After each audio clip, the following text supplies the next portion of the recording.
बिस्मिल्लाहिर्रहमानिर्रहीम। अस्सलाम वालेकुम। मैं हूं शाहनवाज, आप देख रहे हैं वीके न्यूज और अब चलते हैं ब्रेकिंग न्यूज की तरफ।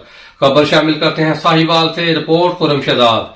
चौधरी मोहम्मद तफैल गुज्जर और चौधरी मोहम्मद इलियास गुज्जर सदर पाकिस्तान किसान इत्तेहाद जिला साहिवाल के डेरा पर गुज्जर बरादरी की आजाद में आशाया दिया गया, जिसमें चौधरी इमरान नबी गुज्जर सदर बार साहिवाल और चौधरी सजाद इकबाल गुज्जर सदर बार चीचा वतनी की आजाद में आशाया दिया गया, जिसमें गुज्जर बरादरी की नामवर शख्सियात ने शिरकत की, जिनमें चौधरी सऊदी जाज गुज्जर साहब का जनरल सेक्रेटरी साहिवाल और चौधरी गुलाम दस्तगीर गुज्जर साहब का सदर bar Chicha Watni, Chaudhry Umar Farooq Gujjar advocate Chicha Watni, Chaudhry Ali Raza Gujjar DHO अस्पताल Sahiwal, doctor Chaudhry Ijaz Mohiuddin Gujjar medical officer central jail Sahiwal, doctor Chaudhry Inam Gujjar DHO अस्पताल साहिवाल और चौधरी मोहम्मद सफदर गुज्जर वाइस चेयरमैन और गुज्जर बरादरी से दीगर मुअज़्ज़ज़ीन ने भी शिरकत की।